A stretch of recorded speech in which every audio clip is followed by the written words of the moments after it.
Civic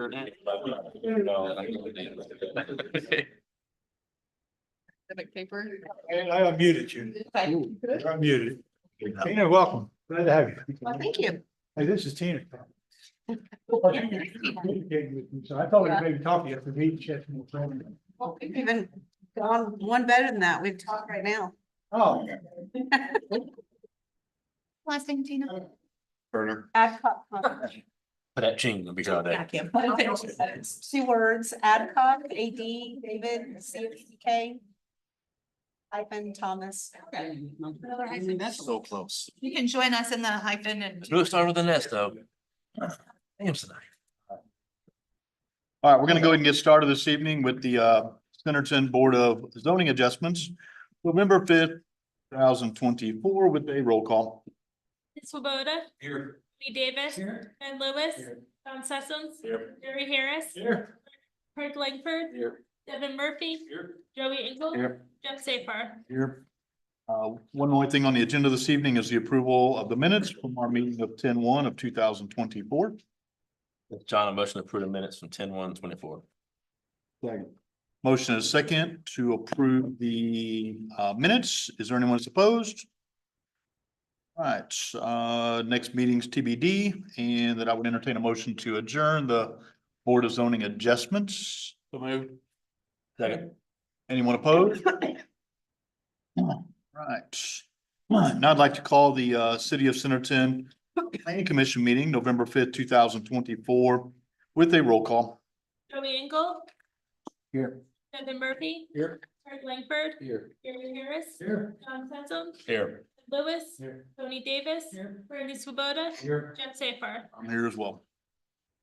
First thing on the agenda is the approval of the minutes from 10-15. 10-1 of 2024. Motion to approve the minutes from 10-1-24. Second. Motion and a second to approve. Is there anyone that's opposed? All right, next on the agenda is the approval of the admin approvals. There's an office admin, a home occupation that's a group of baking, and there's one that does office and administrative use. If there's no questions or comments from any of the commissioners or staff, that I would entertain a motion to approve those.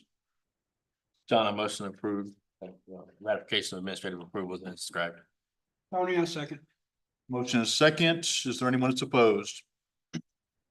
All right, under old business this evening, the first thing is Development 2308, Colbert Plumbing Office, preliminary plans and adjustment, and I'm sorry, adjacent street agreement, 8750 Daisy Road. It is zoned I1. It's 1.52 acres.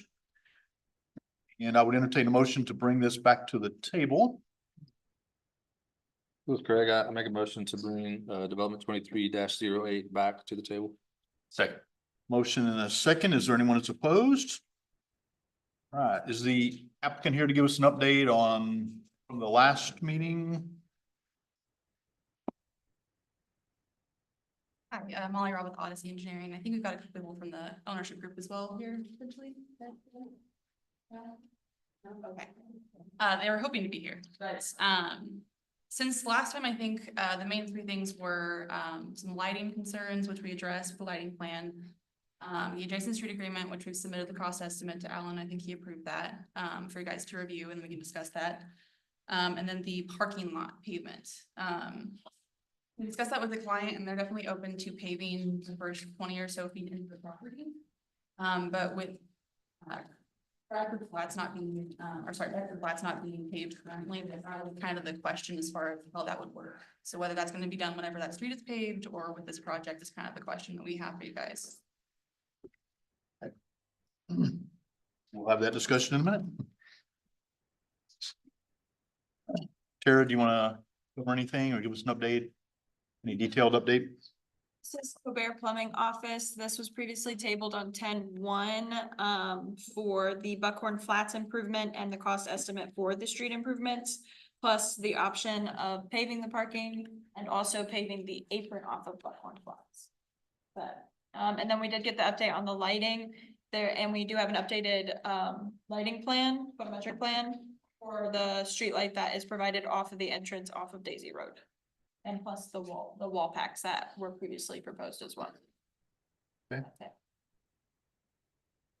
The lighting should be okay, the adjacent street agreement. We just have to make a decision on apron versus the entire parking lot, I guess. Unless y'all have questions or concerns about lighting, sorry, I should not assume that, but anything with lighting or the adjacent street agreements, and then open for discussion on the apron. I'm, Well, on the street agreement, there's some offsite they were doing to connect, right? Yeah, they're taking further offsite, we're not updating Buckhorn. Right. Buckhorn's gonna remain gravel, so even with that paving it the 20 feet from the property line back. Yeah, that, Road, it doesn't make sense to where they're a gravel lot. Pave it, asphalt will get torn to shreds, concrete. Is really needed before they would actually do anything with Buckhorn. Where we wouldn't do any updates off their property when Buckhorn goes and gets paved. But also, I mean, they'd be inclined to do it all then. The question was, how do you enforce it? The big thing is if they're not paving it. Any damage to the road from them traveling or dragging gravel from their lot. Into or onto that and damaging it. We're gonna make them redo all that, because any damage caused by you is fixed. We've done that with. Concrete plant on Kimball. so it looks like they've quantified the, correct me if I'm wrong.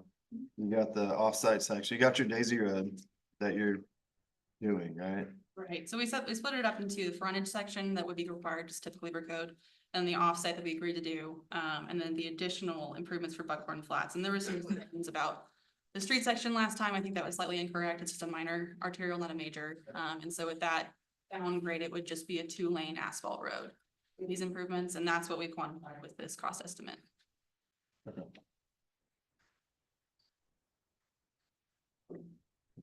What were you showing more costs here, but on Buckhorn, you've shown the whole road, not just the half.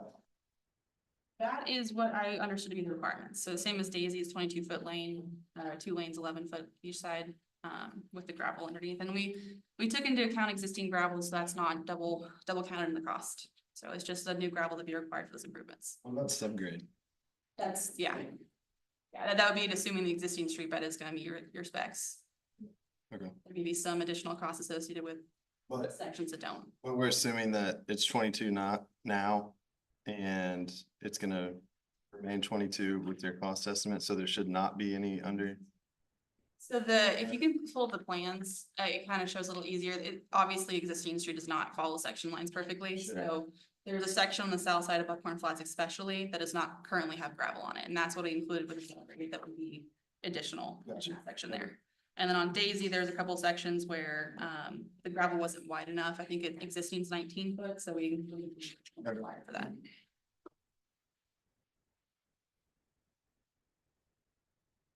Zena. I don't know. Okay. You guys have a lot. The other part with this is that Buckhorn, even right now, as a minor arterial. Is classified one of those ones we need to update. Buckhorn's never gonna be a truck route that connects through to. Bentonville and all that, like it was originally So set up. So if you take that down to the actual, what a major collector. Or even minor collector section would be with the 4-inch asphalt. The difference between what they're paving offsite and what the improvements on site or adjacent right here would be is $7,000. That's why Anthony and I are okay with them doing the extra off Daisy and not doing Buckhorn. But their cost estimate shows Buckhorn improvements, right? That was the request. This would be that, where the agreement doesn't account for anything. You lose all that. This is mostly just- Last time that you'd wanna see it. But I'm trying to remember what time frame we have to use. Well, I think they should, I think they should be responsible for what the code says they should be responsible for, right? Is that a half street improvement? Mhm. So whether they construct it now or not, I think is up to y'all, but I think they should be responsible for it. I don't know why they wouldn't be. So that's the whole purpose of this estimate, right? But it's showing the 22 feet section, so there's still a little bit of difference there, I would imagine. You clarify that, I'm not sure I understood that. What the difference? So my point with asking for this information was just to quantify what you would be responsible for based on the code. And the code's a half street section. And I thought that was the discussion with it being existing gravel, that it would not be a half street, it'd be a 2-lane section. Okay. That's my understanding. Alan, correct me if I'm wrong, but that's what I thought we were comparing. So is this not the adjacent street agreement? That is Just a cost estimate. An estimate. It's just for an exhibit for you guys to review. Alan, your recommendation is to waive the, $7,000. then I'm talking about Buckhorn. Your suggestion is to waive any Buckhorn improvements or fee in lieu. I don't agree with that. So just using the $7,000 for improvements right in that area where it benefits. I understand that, but the Buckhorn's 21,000. And so I feel like the city is losing out on what the code requires of the half street improvement or the modified section improvement, which would equal 21,000. So I guess from the perspective of the client, when we agreed to do the offset improvements with the understanding of not having to do Buckhorn Flats. So I think if, I understand that. And I think it's fair to deduct the offsite stuff that's extra from that, from that. okay, that makes sense to me. Yeah, I think that's fair. Because you're doing extra on Daisy. But I still think that any requirement or any code requirement should be met. And I'd be okay with taking the 748910 off of the estimate for Buckhorn. But I still think that should be in lieu or some mechanism to make sure that that's the responsibility of this development. But that's what I think I was saying is that once you put Buckhorn on the street section, it should be being either. Alan, we can't do that because it's the street section it is based on the master street plan. And if it needs to change, then we need to change it, but we can't willy-nilly say, well, it shouldn't be this because that's not fair to everybody else that's abided by the master street plan. But you also have to look at what the impact of the project is based on how much they're having to spend and that they're giving a third of their property in right of way. Quantify that if you think that's fair, if you want to start taking right-of-way costs out of that, but the site's at a intersection, right? So you'd have to understand that you're gonna be given right-of-way on both sides. That's just my opinion. There's however many other people here, but that's just. I agree with what I think you're saying there is, I mean, it's basically would cost 21 now, but you're saying spend 7 and negate that 21. I'm saying take the difference. Yeah. But they should be responsible for. Otherwise, the city in this scenario, the city eats 14 grand later on. Exactly. When they do pave it, we eat the cost of the 14 grand. Well, again, it's just gonna be 7. Well, no, Well, it's not just gonna be right what now. it is today. Yeah.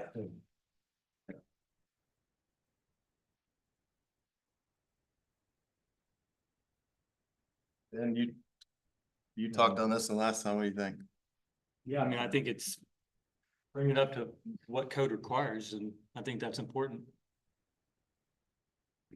I mean, I don't disagree with the hardship of trying to do something that may get torn up when you do pave. Totally agree. It's wasted effort. I get that. Totally sympathize with that.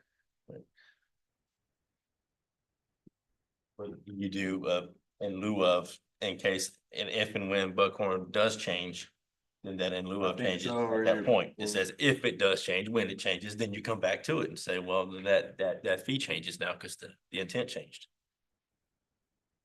Could be.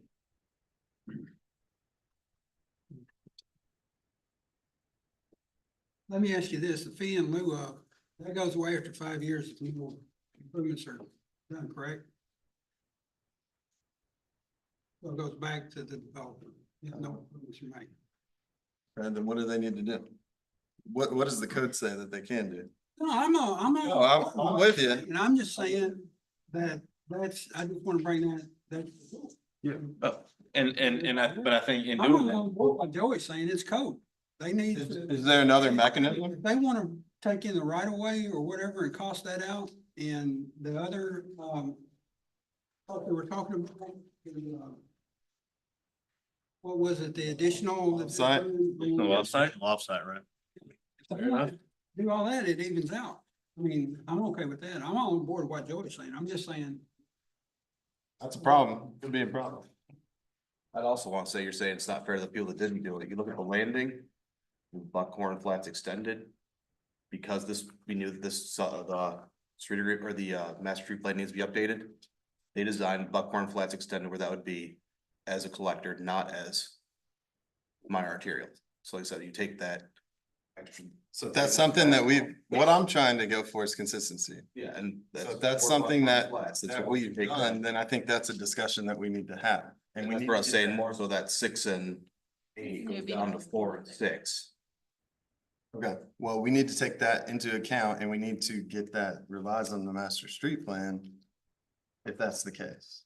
And if that's happened on multiple other projects, then personally, I would be okay with that, but we need to get the documentation fixed. Moving forward.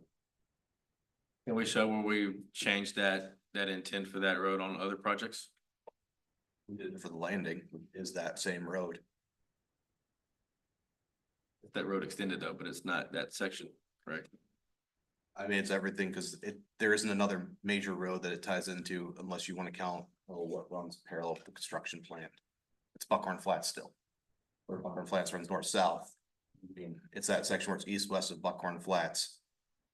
That whole section to where the landing is, was designed as a collector. The thought originally when it was put in the master street plan was it was supposed to tie through for 28th. And then they'll dip 28th south to now tie into. Oh, not Creekside. But the subdivision there. That back of Quail Ridge. Yeah, Quail Ridge. Yeah. So we're tying to there. And that's where it's no longer gonna be that arterial road. It's just a collector road. It was designed as a collector. It's gonna be the same thing. It would be a collector road. I'd be okay with that.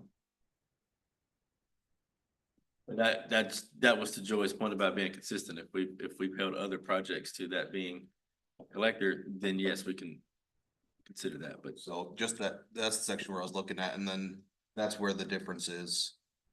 7,000 more with the estimated cost for Buckhorn than what it is to what they're doing on Daisy, the extension. So if you're looking at anything beyond that, that's kind of the number I was telling you to look at. We have 5 years to spend $7,000 that improves that lot. I mean, it doesn't have to be directly adjacent, but has to improve that lot.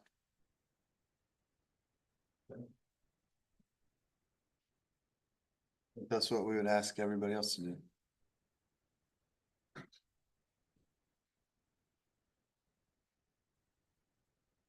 It's open to that, especially if we're gonna need some credit for the offsite, and that would be fair.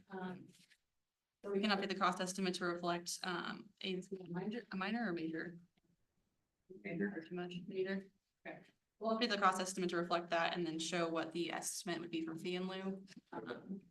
Is there any reason to come back to planning commission? I was gonna ask that question. I don't think there's administrative approval. Yeah. Yeah, as long as we agree tonight, then staff can approve the. Yes, no. There's both the section goes to. The plans having a digit figure in will say minor, arterial for minor arterial, and MSP. They just dedicated, less right of way.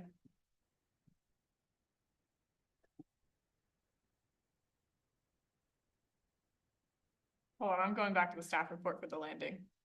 Cause the adjacent street agreement and the plan set say minor arterial, but they dedicated less right of way than a minor arterial would do. And there's sections for collectors still. All sorts of mixed stuff, huh? With that in mind, as far as paving the parking lot goes, is that something that we can leave off for now? Or what are you guys thinking for that side of things? Just make sure we're clear on the other things here real quick. That's fair. We'll come right back. We can move on.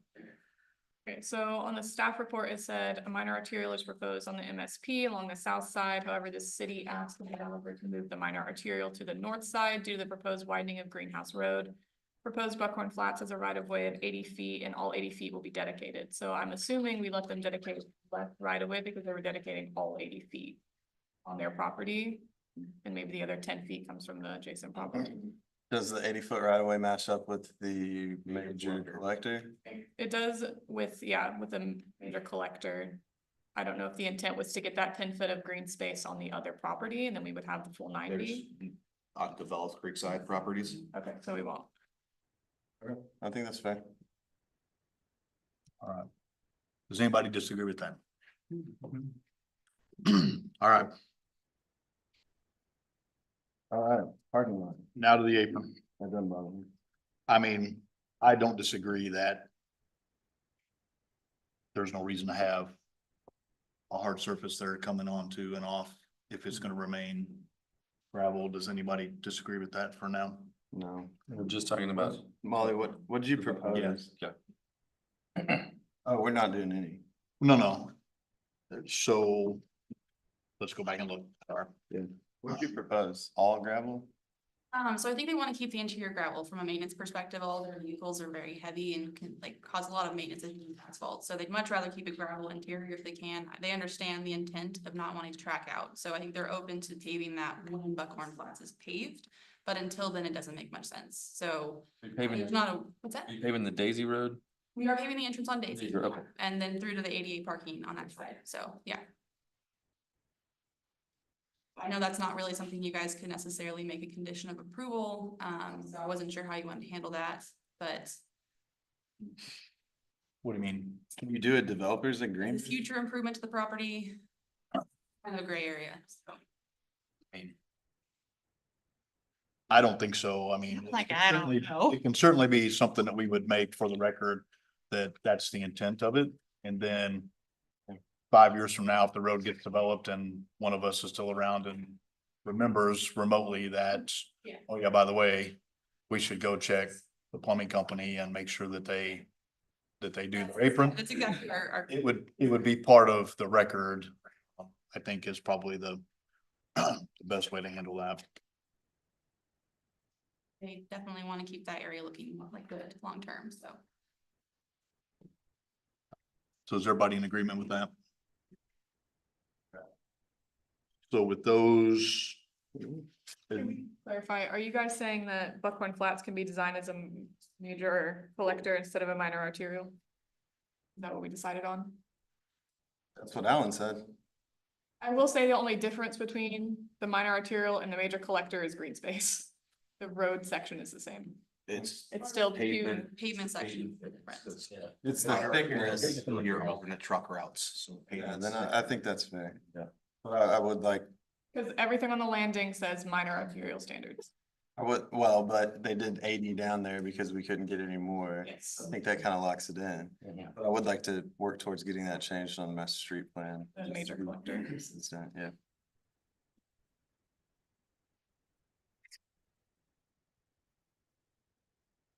That covers the lighting, covers the adjacent street agreement and the estimate, then the parking lots for the future with an apron to be determined whenever Buckhorn Flats is improved.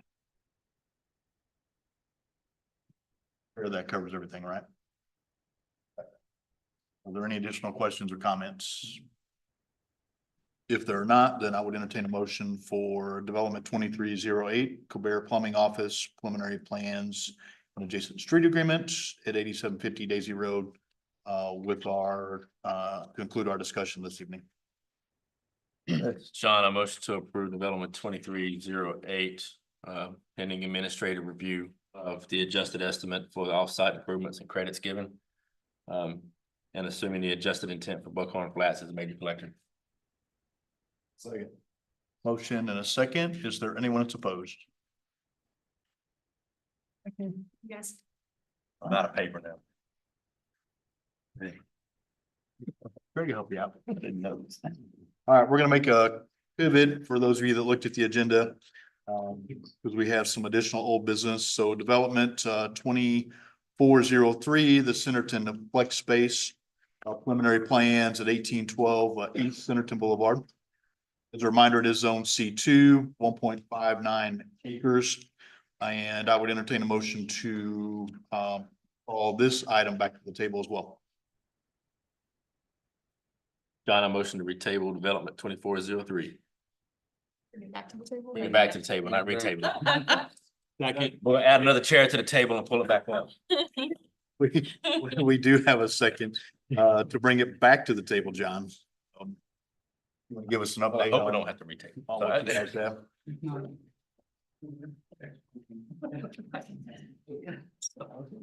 Heard your comments from the previous presentation here with regard to parking, specifically the landscaping as well, taking that back to the design side, reduced the size of one of the structures to provide the additional parking required more, enhance the landscaping and screening buffering along these sides as well. I think provided a couple of intermediate landscape islands in the park.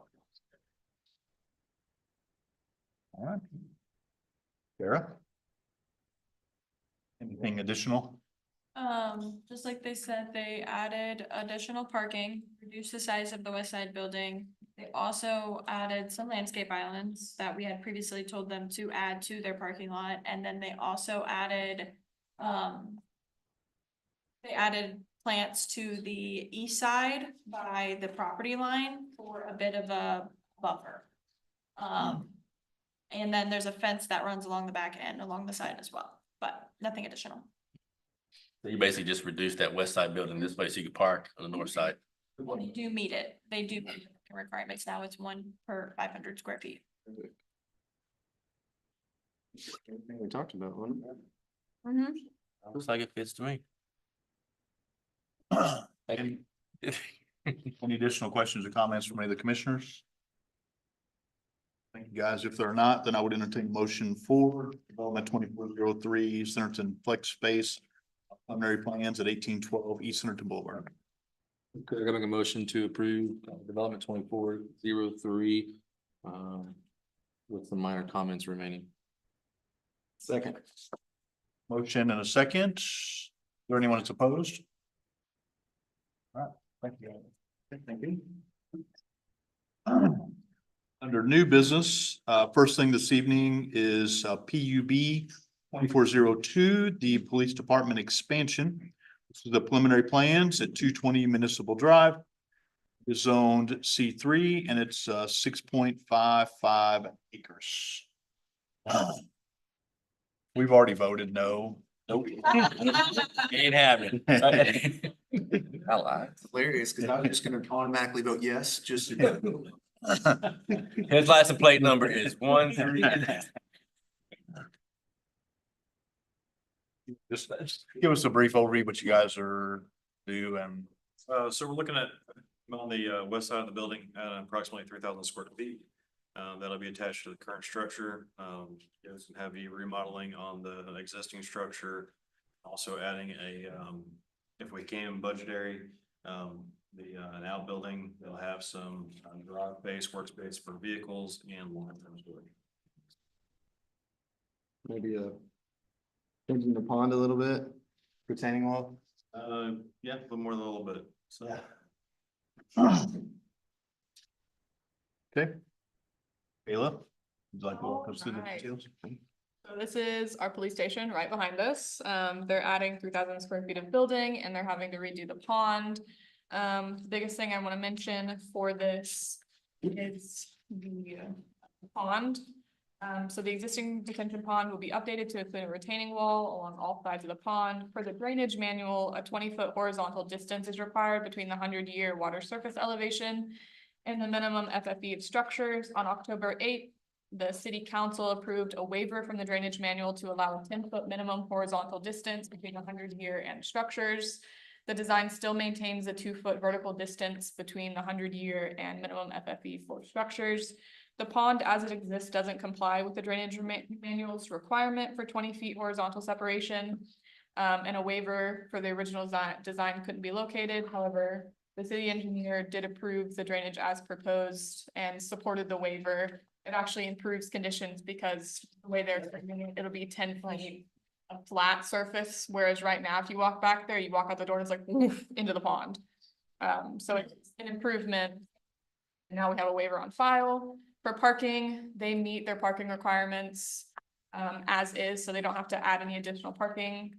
For lighting, there's one light along the east side of the parking lot that will be relocated, and then the building and the storage building will have wall packs. They do need to update their photometric plan so that it's updated to show the lighting on the plans.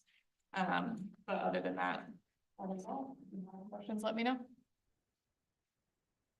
What Caleb said. The, is the storage building, you think it's gonna be metal, Yes. but the rest will blend in with what you It'll be the have? same brick, same everything. And then are you also gonna change the main structure Well, no, or just tie it in? tied in. Okay. The only thing that'll be changed, like you can see from the front, is be a little bit of the restructure of the roof line. Everything else will just be mirrored.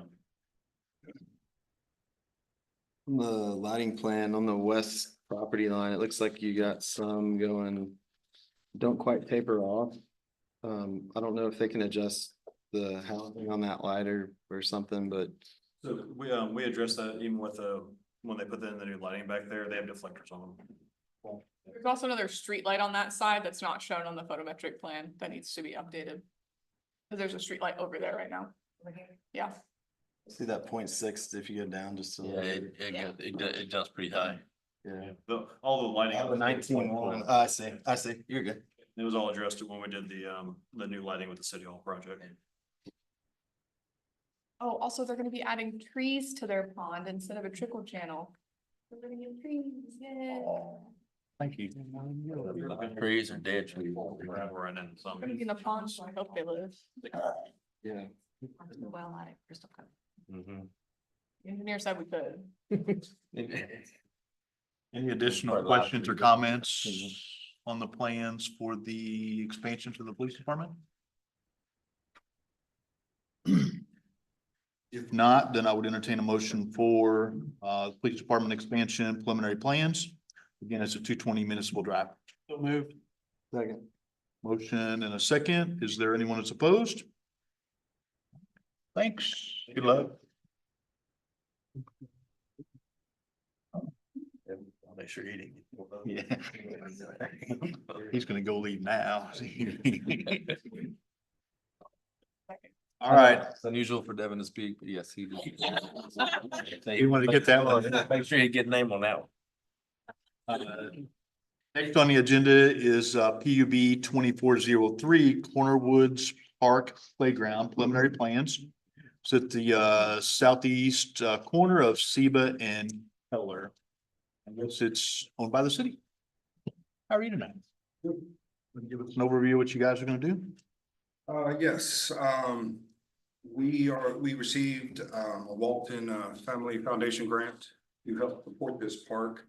The playground itself is fully all inclusive. It will be turfed, fully permeable. You can see right there, the picture right there, we've had to twist the design a little bit so the swings will actually be towards the lift station instead of on that side. Just for aesthetics wise and spacing. We'll have some sensory items. We'll have a 20 by 20 area covered concrete with benching and seating in there. We'll have double restrooms with double water fountains. I believe we've got 17 parking spots. Sidewalk will be added all around. I'm still battling on the north end on how to get around that lift station. That's gonna be tricky. I'm either gonna have to go behind it, hit the trail, or figure something else out. There will be lighting. I will be putting ballad lighting all through the trails. Matter of fact, through the trails, through the whole city, not just this park. But there are street lights, and there's parking on Queen Street as well, on street parking. And add to the park, I'll be expanding the dog park as well on the other side. And look to add parking over there, which I'll bring back to you guys at a later date. Okay. Caleb, you want to give us the staff? He covered it pretty good. They are adding trees on the site. They calculated 1 tree per 30 feet of frontage. This plan doesn't show, but Anthony did say they're gonna have some signage and additional landscaping on the corner of Queen and Seba as like a trailhead type pretty marker. And as he said, he'll have additional lighting. Right now, because the grant, we have to get it started before the end of the year, so we don't lose all that money for a really cool park. And so this is what we've got so far, but he's being conscious about it and making sure it's a good addition to the city. The parking, it's 17 spaces, it's one way in, one way out. Yes. And then Queen Street is a local street, so it also accounts for on-street parking on that street. And I talked to the fire chief today and he said it would be fine. It's accessible for him. He could park on the local street to reach anything over there if he needed.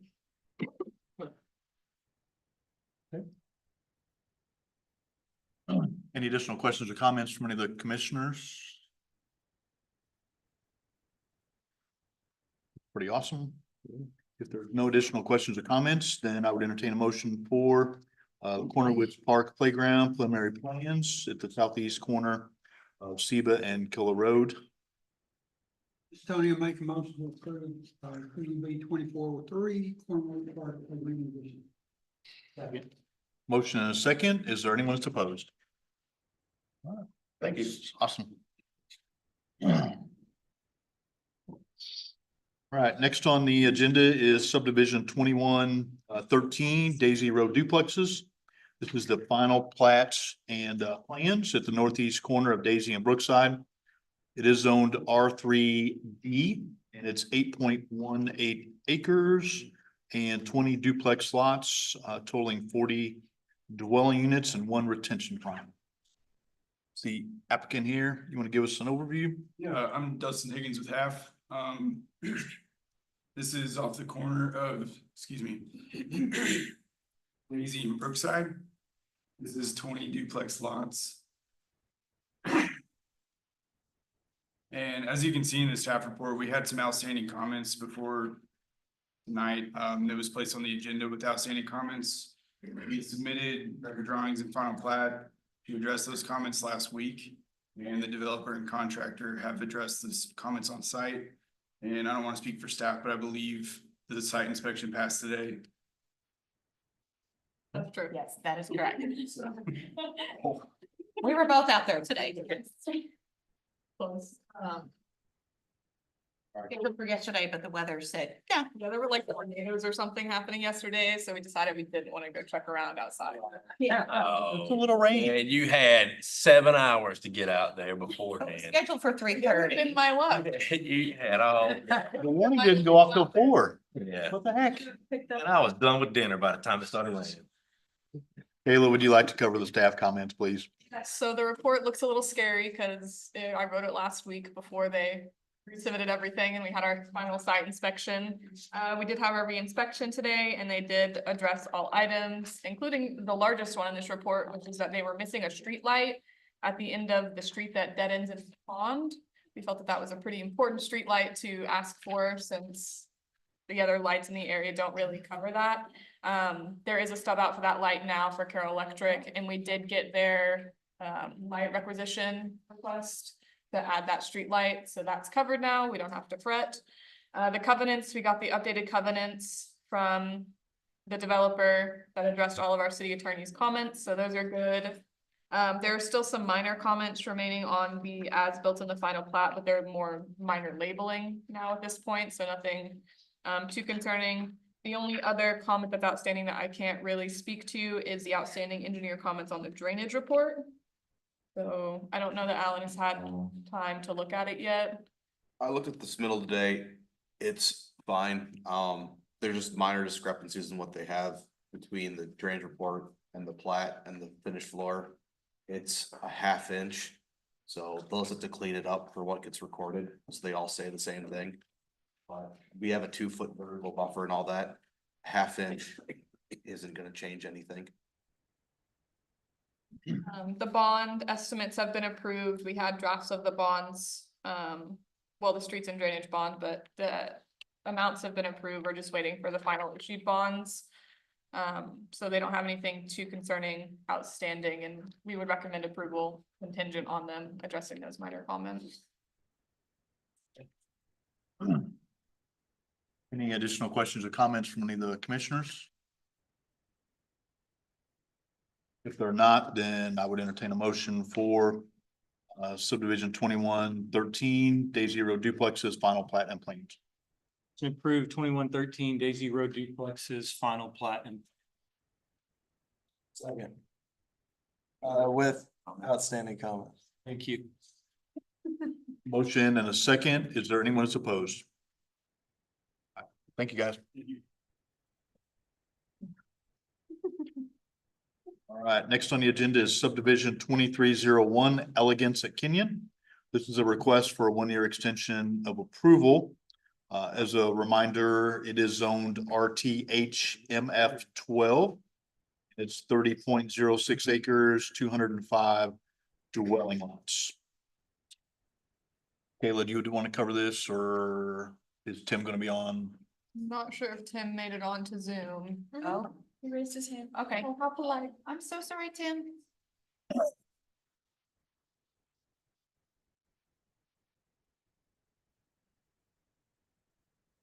I'm asking him to unmute. Timmy, for there, we're ready for you. Tim, you want to give us a Can you hear me now? what are you requesting tonight? Oh, good. Well, thank you so much for facilitating this meeting. And yes, we're asking for an extension tonight on the original approval for Elegance at Kenyon. And been delayed on this, trying to get everything worked out with the health department on the capacity issues. And it appears that we are relatively close or closer than we were. So we would like to get this extension and try to resurrect everything and get it going. Kayla? Okay, so this one kind of tag teams with the next one. So Elegance at Kenyon and Crystal Cove Phase 4 are attached. They're between Crystal Cove and Kenyon Springs Valley along Kenyon Road. This one is actually zoned RTH 5, which is our new home up to 5 attached.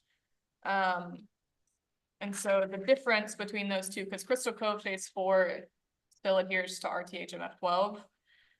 So in the new RTH 5 district, the interior side setbacks were reduced from 25 feet to 10 feet. The rear setback was reduced from 25 to 20 feet, and then there was a block 160 feet. So this subdivision adheres to that now. The density proposed is 7.8 units per acre, 7.18 units per acre, sorry. Water service connection will be from the existing water line on the south side of Kenyon and through Crystal Cove Phase 4, and there's a sewer lift station located on lot 76. And then the sewer connection will be through Crystal Cove Phase 4. The subdivision is not located in floodplains, nor are there any wetlands on the property. There are wetlands located on the west side of Kenyon Spring Valley. The wetland area is not disturbed by construction of this subdivision, and the typical flow to the creek is not being impacted by the development. This subdivision will provide a future connection to the south with the potential to connect to Highway 102 at the intersection of North Tycoon. Lapis Road on the south side of the subdivision will connect to Crystal Cove Phase 4 and Kenyon Springs Valley to connect from Keller Road to Highway 279. And then Mackenzie Drive will connect the subdivision to Kenyon Springs Valley on the north end of the subdivision.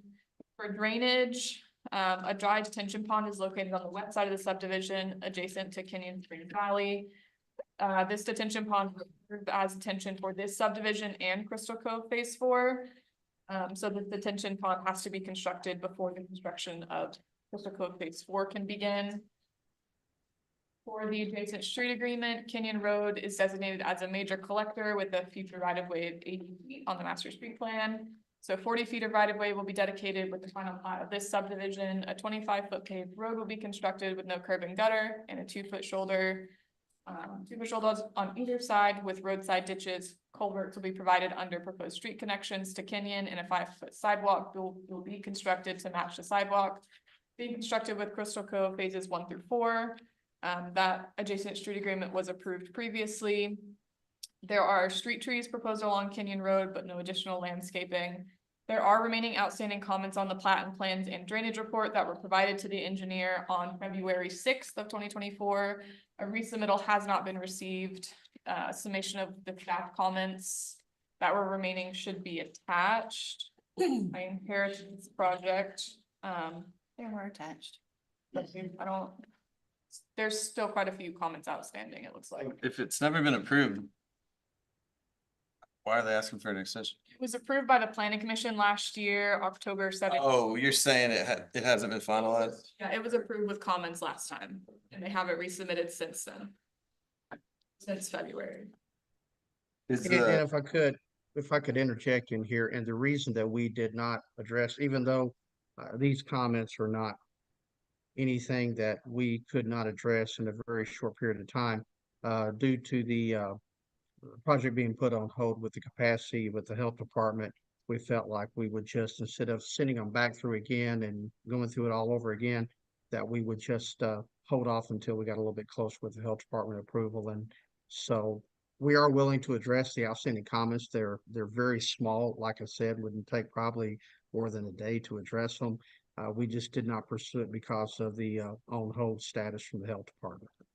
Right, and Tim, the downstream capacity, is that I imagine that's something the city is working through with the health department? That is correct, yes.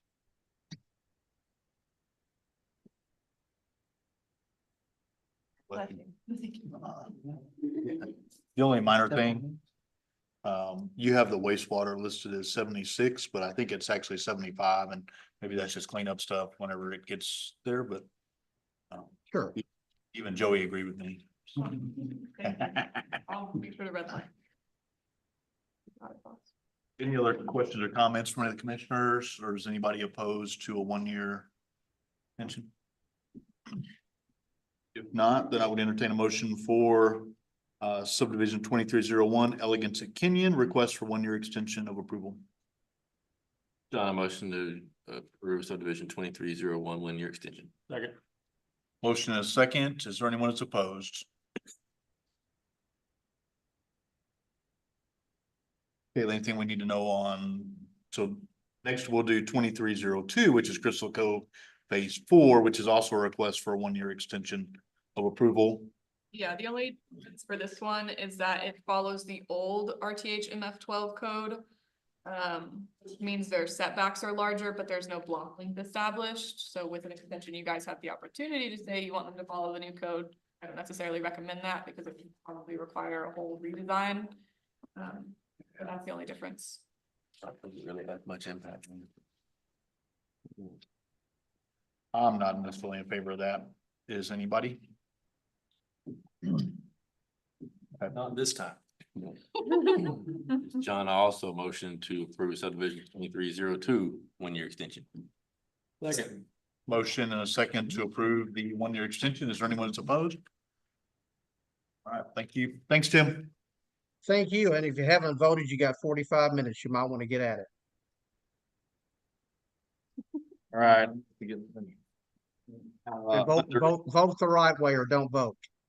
Thanks. Under other business, there's going to be an introduction to a program for the ULI NWA Small Cities Initiative Grant. Yeah. Or Yeah, so as we told you, we did get a grant to develop a master's plan for our old downtown and new downtown. So this is our grant coordinator, Megan Brown with ULI, here to just give you an overview of what we're doing. $20 million. Hi. Hey, Welcome. thank you for having me here, gentlemen. So my name is Megan Brown. I serve as the managing director for ULI Northwest Arkansas. ULI stands for the Urban Land Institute. Do I click slides? You just I have it, so just point at me when you play. Okay, great. You can go next. So I'm here tonight just to give you a high level overview of the program. I've already talked with the planning staff, the mayor, and some other representatives from the city to make sure I'm here in front of you. I think it's an every other month schedule until the consultants are hired on to do the work. Keep you updated and up to speed with what's happening with the program. But a real quick introduction, because I don't think ULI has done work directly with the city of Centerton yet. ULI is the oldest and largest network of cross-disciplinary real estate and land use experts in the world. We're nearly 100 years old now globally. But we really serve as a platform, an education and networking platform for all of the built environment professionals. So from, I think there's a slide in a second about our membership makeup, and maybe it's next. We are made up of developers, investors, architects, urban planners, attorneys. Many of your staff are members of ours and engaged in programming. And really just try to bring everybody together, sort of a brain trust to help provide this smart growth for our community. It is a global organization, but I should make it clear that we are a local group. We are a local chapter. Our staff is local. Our members are all local. The work that we do is local to Washington and Benton County currently. Next. Just another trusted relied upon network. Some of this is the national lingo I'm supposed to share in all of our presentations. It gets a little bit fancy, but really, even the advocacy, we have a fine line. We are a 501c3. We are primarily education, collaboration, and networking in the work that we do. So I think the next slide jumps into the program. So about 3 years, we were challenged by our management and advisory committee to help support our local communities. Even as recent as the last Skyline report, you can see that over 60% of the growth is coming from our smaller communities, essentially anybody outside of the big 4 or 5, you argue. And so how can ULI help support that? So we were charged to create this small cities initiative. We'll get into a little bit more of the nuances in a little bit, but to clarify, this isn't a standard grant in the sense of we just write a check to the city to do the work. We are the financial facilitators. There's a small match from the city, but we serve as the direct flow through for the fiscal support of the consultant through partnership and consultation with the city. So Small Cities Initiative offers a tailored support, including planning assistance and capacity building, ensuring we are partnering every step of the way through the process. So what the high level of the initiative was to help our smaller communities with a land use challenge that they are being faced with. So a particular issue that the city has found for their area that they have come to ULI to help with, and how can we help provide that support? Next slide. I think I broke these out a little bit. Just most of this is to iterate that this is ULI coming to support a challenge that the city has suggested. So through this process, we had an application that we had 8 local communities apply for. We have our own steering committee that goes through an interview process and reviews the applications, and Centerton was selected for this next round. But it was something that the city came with the need of a downtown master plan. And so we are just here to help facilitate that. Next slide is one more. Again, rooted in collaboration and respect for the community's unique characteristics. This is our 3rd city, and I'll show a couple examples in a minute. We just, in learning through communication with other communities, we just really want to make sure that this is clear, that this is not ULI coming into a community telling you what you should be doing, how you should be doing it. It is us working collaboratively with you all and your staff to support your need. So next slide. The first community we worked with was Cave Springs. They just completed in July this year a downtown master plan that is set to be adopted this December in collaboration with their new comprehensive plan that they are doing. So just added a few photos to kind of give you a visual. We bring in area, again, Northwest Arkansas experts that are members that make up a diverse group of backgrounds that will help support the guidance of this plan and the selection of the consultant. The next slide, please. We are still in process of working with the city of Pea Ridge to do a parks and open space plan there. I think is set to be finalized and ratified in December of this year. And then next. So here's just a high-level overview of the timeline. So what has happened so far? The city has been selected as the recipient of this program. We have met with the city staff. They have put together a steering committee. I believe, Jeff, you were a representative from the Planning Commission, Commission, Council. Wait, did he know that? Yes, he knew. Back into play. Are you volunteering? You want to volunteer? Brandon just volunteered. No. That's great. Tonight, if you didn't know. So far, it's been communication with the city staff and the mayor. We have our first kind of initial kickoff of the program. What has been provided to us by the city so far is kind of a general vision of what they would like to see with their downtown master plan. What we'll be doing this first few meetings is to refine that through a event we're doing at a larger 2-day summit that we host, but we're doing a 3-hour workshop, design workshop, where we will have attendees at our summit that will literally get out and kind of design some ideas on focus areas that should be considered in this program. We'll have our official steering committee kickoff, an hour-and-a-half lunch meeting, I think, to introduce everybody and go into detail about the plan in December. We will meet in February with a group of built environment professionals that we will put together to work directly in a 1-day workshop with the city staff to hone in even more of the work that came from November, to help create a request for qualifications that will be posted in March. March through May, that process will be open and the search will be put out for a consultant to be hired on. They are set to start in June, and target plan completion is June of 26. That so far, both communities, this is largely dependent on the scope that the time that the consultant needs to work. And that will also be in conjunction of the deciding factor of the consultant the city chooses. That is the target end date that could be completed sooner, depending on consultant hired.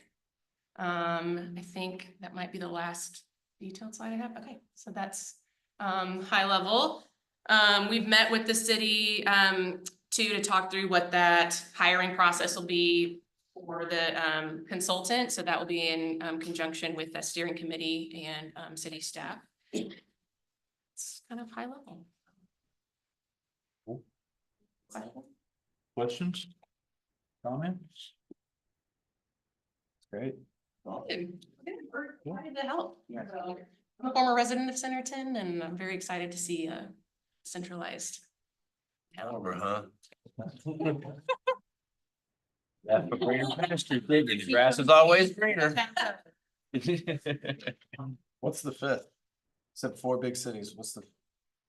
It kind of just depends on who you talk to. I think Bella Vista sometimes gets lumped in. Oh, dang. It's a suburb. So that is a running conversation. It depends on who you talk to and what time of day, how many municipalities we have in our MSA. Tim Conklin from the Regional Planning Commission said 31, so that's what I'm sticking with, so.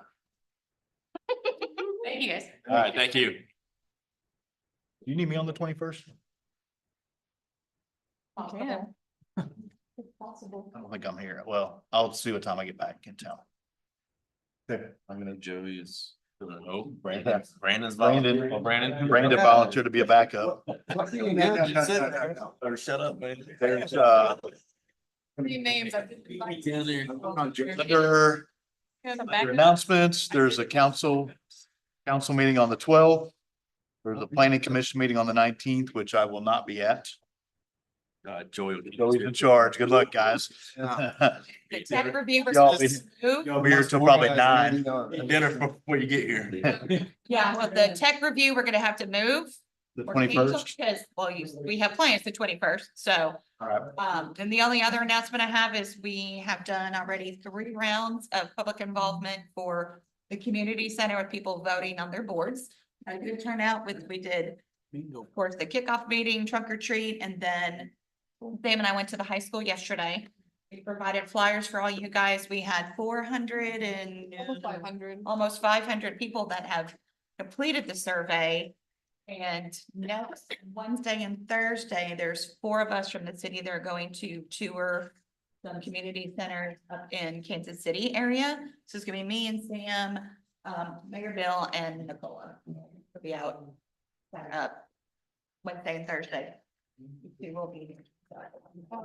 And then we have our last community input for the first round with Coffee with the Mayor, which I believe is the 16th.